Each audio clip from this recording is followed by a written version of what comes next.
जय हिंद। मैं मार्गदर्शन क्यूज क्लास से शशि प्रकाश। और आप लोग आज गांधी युग के बारे में पढ़ते हैं। ठीक है, गांधी युग क्या होता है, मतलब गांधी जी के बारे में पूरा घटनाएं, जीवन परिचय, कौन कौन क्या क्या काम किए, सबके बारे में पढ़ते हैं। ठीक है, और थोड़ा मेरा जो बताने का तरीका है थोड़ा अभी धीरे चल रहे हैं। ठीक है, और आप लोग सपोर्ट करिए, मेरे चैनल को आगे बढ़ाइए और अच्छी तरीके से स्मार्ट बोर्ड भी धीरे धीरे करके हम आते लाएंगे। ठीक है, और क्यूज स्टार्ट होने वाला है। आप लोग का डेट है 12 तारीख को, शाम 6:30 बजे से स्टार्ट हो जाएगा। ठीक है, चलिए गांधी जी के बारे में कुछ समझते हैं। ठीक है, चलिए गांधी जी, पहली बार गांधी जी का जन्म देखते हैं। गांधी जी का जन्म हुआ था 2 अक्टूबर 1869। गांधी जी का जन्म हुआ था 2 अक्टूबर 1869। देखिए यहाँ पे लिखे हुए हैं। ठीक है, 2 अक्टूबर 1869, गुजरात के पोरबंदर जिला में। ठीक है, अब क्वेश्चन बोलता है ना कि गांधी जी के साथ किस एक और महापुरुष का जन्म हुआ था, तो लाल बहादुर शास्त्री जी का जन्म हुआ था। किसका हुआ था? लाल बहादुर शास्त्री जी का, 1904 में, 2 अक्टूबर 1904। तो क्वेश्चन बोलता है कि किन दो महापुरुष का जन्म 2 अक्टूबर को मनाया जाता है, जन्म मतलब मनाया जाता है। ठीक है, तो इसका आंसर हो जाएगा लाल बहादुर शास्त्री और महात्मा गांधी।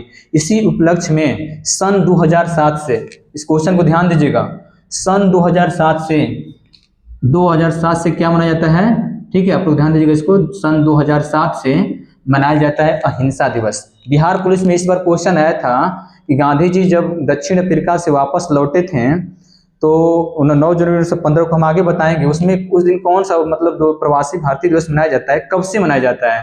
तो इसका आंसर हो जाएगा 2003 से मनाया जाता है। ठीक है, ऐसे ही पूछ देता है। ठीक है, चलते हैं आगे क्वेश्चन।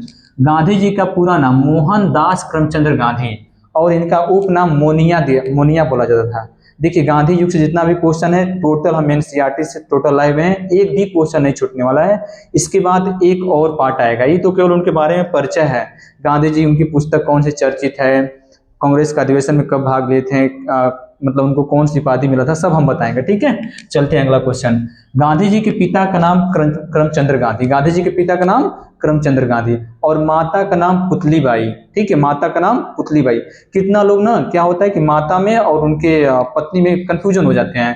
तो आप लोग कभी सुने होंगे कि नहीं, माता जी लोग बोलती हैं कि आप बच्चा मेरा मतलब पुतली का तू तारा वाला। तो ठीक है, तो उसको आप लोग ध्यान दीजिएगा। ठीक है, माता हमेशा पुतली मतलब समझती बेटा। ठीक है, इसको ध्यान दीजिएगा आप लोग। तो माता का नाम पुतली बाई, पिता का नाम करमचंद्र गांधी। ठीक है, उनका उपनाम था मुनिया के नाम से। ठीक है, चलते हैं आगे।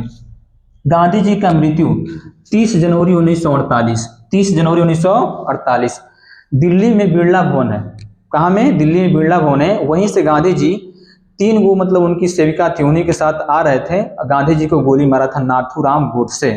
ठीक है, 30 जनवरी 1948 को गोली मार दिया था। 3 गोली मारा था उनके छाती पे। कितनी गोली? 3 गोली। आप लोग ध्यान दीजिएगा। इसी उपलक्ष्य में जैसे हम बताएं कि उनके जन्म पे अहिंसा दिवस मनाया जाता है, मृत्यु पे उनके मरने के बाद शहीद दिवस मनाया जाता है। 30 जनवरी 1948 में उनको गोली से मार दिया था नाथूराम गोडसे। चलते हैं अगला क्वेश्चन। गांधी जी की पत्नी का नाम था कस्तूरबा गांधी, अभी बताए हैं। माता का नाम पुतली बाई नाम था। ठीक है, और पत्नी का नाम कस्तूरबा गांधी। इनका विवाह 13 साल की अवस्था में हो गया था। 13 साल की अवस्था में उनका विवाह हो गया था 1883 में। आजकल के लड़के हैं कि 23 साल 24 साल में घूम रहे हैं, फिर रहे हैं। समझे कि इनका 13 साल की उम्र में शादी हो गया, फिर उसके बाद चल गए 10 साल बाद कहाँ? दक्षिण अफ्रीका में। बताएंगे आप लोग को आगे। ठीक है, अगला। गांधी जी के 4 गो पुत्र थे। कितने पुत्र थे? 4 थे। हरिलाल, मणिलाल, देवदास, रामदास। और एक क्वेश्चन बोलते थे कि महात्मा गांधी के 5वें पुत्र का दर्जा किसको दिया गया था, तो उनका नाम था जमनालाल बजाज।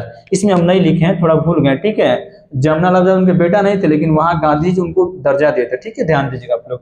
चलते हैं अगला। गांधी जी की राजनीतिक गुरु थे गोपाल कृष्ण गोखले। ठीक है, गोपाल कृष्ण गोखले उनके गुरु थे और उनके शिष्या का नाम था मीराबेन। ठीक है, मीराबेन। ठीक है, अब इसके बारे में हम आगे चर्चा करेंगे, पर इसको समझ लीजिए। ठीक है, गांधी जी अब्दुल्ला सेठ का मुकदमा, सॉरी यहाँ पे पहले कानून की पढ़ाई करने के लिए 1888 में कहाँ चल गए थे? लंदन चल गए थे मुंबई से, मुंबई पे रह रहे थे, गए थे 1888 में। और 2 साल बाद, मात्र 2 साल में वापस बैरिस्ट्री की पढ़ाई करके लंदन से चल आए। ठीक है, मुकदमा। ठीक है, आगे चलिए। 1888 में गए, 91 में वापस लौट आए। ठीक है, फिर आने के बाद इंडिया में केवल 2 साल थे, रहे यहीं पे। अब्दुल्ला सेठ का मुकदमा लड़ने के लिए 1883 में 24 वर्ष की उम्र में कहाँ चल गए? दक्षिण अफ्रीका चल गए। ठीक है, ध्यान दीजिएगा आप लोग। क्वेश्चन बोलता है कि दक्षिण अफ्रीका की 3-4 राजधानी है, प्रशासनिक है, प्रशासनिक राजधानी बोलेगा दक्षिण अफ्रीका की तो प्रिटोरिया है। दक्षिण अफ्रीका की अगर न्यायिक राजधानी बोलेगा तो ब्लूम फाउंटेन है। एक विधायी राजधानी है। ठीक है, आप लोग ध्यान दीजिएगा। ठीक है, केप टाउन जिसको बोला जाता है। ठीक है, वहाँ की मुद्रा दक्षिण अफ्रीका की रैंड मुद्रा है, ये भी ध्यान दीजिएगा। ठीक है, आप लोग को एक्स्ट्रा फैक्ट हम बता रहे हैं, उसको ध्यान से सुना करिए। 24 वर्ष की अवस्था में अब्दुल्ला सेठ के मुकदमा लड़ने के लिए कहाँ चल गए? दक्षिण अफ्रीका चल गए। चलिए आगे चलते हैं। ठीक है, दक्षिण अफ्रीका में नटाल कांग्रेस का स्थापना पहली बार जाने के बाद 93 में गए। 1 साल बाद किसका स्थापना किए? नटाल कांग्रेस का। इसको ध्यान दीजिएगा। आगे चलते हैं। दक्षिण अफ्रीका में जुलू और बोअर पदक उनको मिला। किसको? महात्मा गांधी को 1899 में। ठीक है, ये भी ध्यान देगा। ठीक है, आप लोग नोट्स बना के उसको लिख लिया करें। ठीक है, गांधी जी से बोल रहे हैं कि एक भी क्वेश्चन नहीं छूटने वाला है। आप लोग इसको ध्यान से सुनिए, आगे और क्वेश्चन आएगा। ठीक है, अगला चलिए। जुलू और बोअर पदक 1899 में मिला था। कांग्रेस अधिवेशन में पहली बार 1901 में शामिल हुए। कहाँ में? कलकत्ता में। गांधी जी जब गए ना 1893 में, तो लोग समझता है कि अकेले दक्षिण अफ्रीका से 1915 में लौटे थे। नहीं, वहां से 1901 में फिर दोबारा आए थे। अपनी पत्नी को, अपने बेटा बेटी को लेकर चल गए थे। कहाँ? दक्षिण अफ्रीका। 1901 में फिर आए थे, तो वही पहली बार कांग्रेस के अधिवेशन में भाग भी लिए थे। ठीक है, गांधी जी 1904 में फिनिक्स आश्रम का स्थापना की। 1904 में। फिर उनकी एक पत्रिका है हिंद स्वराज। देखिए, लाइन बाय लाइन लिखे हैं। 4 में फिनिक्स आश्रम, 1909 में हिंद स्वराज, 1901 में फिर दक्षिण अफ्रीका में कांग्रेस इंडिया भारत लिए भाग लिए। ठीक है, और 1894 में नटाल कांग्रेस का। चलिए अगला क्वेश्चन चलते हैं। पहली बार सत्याग्रह का प्रयोग 1906 में दक्षिण अफ्रीका में किए थे। पहली बार सत्याग्रह भारत में बोलेगा तो 17 में किए थे, चंपारण सत्याग्रह में। ठीक है, बिहार में। लेकिन नहीं, अगर बोलेगा पहली बार सत्याग्रह का प्रयोग तो 1906 में दक्षिण अफ्रीका में किए थे। दक्षिण अफ्रीका के 3 राजधानी बता चुके हैं, वहां की मुद्रा रैंड है। अगला क्वेश्चन। जीवन में पहली बार गांधी जी को जेल का आभास हुआ था 1908 में। अगर क्वेश्चन बोल देगा, कई बार क्वेश्चन आता है सेट में, गांधी जी को पहली बार जेल का आभास कब हुआ? तो 1908 में हुआ था। ठीक है, चलिए अगला। गांधी जी 13 बार जेल गए हैं। गांधी जी कितने बार गए हैं? 13 बार। और इस 13 बार में टोटल लिख लीजिए यहाँ पे 6 ईयर्स।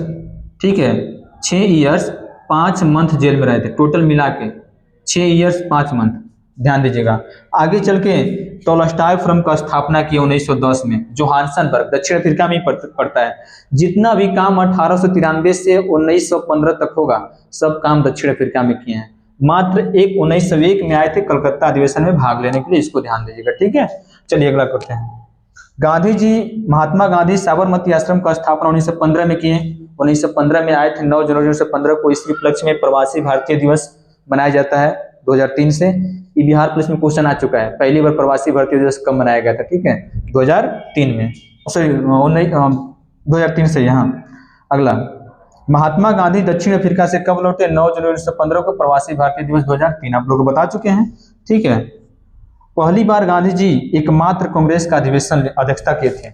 एकमात्र कांग्रेस का अधिवेशन अध्यक्षता किए थे 1924 में, बेलगांव के कर्नाटक अधिवेशन में। इसको भी ध्यान दीजिएगा आप लोग। और आगे चल के 1926 में कहा गया कि कांग्रेस के सभी व्यक्तियों को खादी का कपड़ा पहनना अनिवार्य है, गांधी जी की जस्ट अध्यक्षता करने के बाद। और उनकी कुछ पुस्तक है, आप लोग सुन लीजिए। प्रमुख पुस्तक सत्य के साथ मेरा प्रयोग, माई एक्सपेरिमेंट विथ ट्रूथ। किसकी पुस्तक है? महात्मा गांधी की। इसका प्रकाशन 1925 में हुआ था। आप लोग सन को याद करिएगा। उनकी ही पुस्तक है गीता माता। गीता माता। अगला पुस्तक है सुनो विद्यार्थी, ये भी क्वेश्चन है। ठीक है, उनका एक यंग इंडिया पुस्तक 1919 में प्रकाशन हुआ था। यंग इंडिया 1919 में। गांधी जी ने चरखा बोर्ड का स्थापना किए थे 1925 में। इसको भी ध्यान दीजिएगा। और कुछ क्वेश्चन है उनका। ठीक है, अब क्वेश्चन बोलता है कि गांधी जी को आधुनिक भारत का अजात शत्रु किसने कहा था? गांधी जी को आधुनिक भारत का अजात शत्रु किसने कहा था? तो इसका आंसर हो जाएगा डॉक्टर राजेंद्र प्रसाद। राजेंद्र प्रसाद बिहार के सिवान जिला के रहने वाले थे। इनका 1962 में उनको भारत रत्न अवार्ड मिला था। 63 में डेथ हो गया था। और इनको पता है आप लोग को, बिहार के बांकीपुर जेल में, ये भी आप लोग को पता होना चाहिए। ठीक है, और अगला क्वेश्चन इसी बोल रहे हैं कि राष्ट्रपिता किसने कहा था? तो सुभाष चंद्र बोस जी कहे थे। गांधी जी को बापू किसने कहा था? बापू। तो इसका JL नेहरू हो जाएगा। लेकिन पिता बोलेगा तो सुभाष चंद्र बोस कहते हैं। और इनके बारे में और अगला जैसे क्वेश्चन जो है अगले पार्ट में आएगा, सेकेंड पार्ट में। आप लोग मेरे को आशीर्वाद दीजिए, हम आगे बढ़े, ठीक है। और इसमें आप लोग को अगला पार्ट का वेट करिए, कल इसी टाइम तक अपलोड हो जाएगा। चलते हैं, धन्यवाद। आप लोग अच्छा प्यार दुलार दे रहे हैं, ठीक है, थैंक यू, धन्यवाद।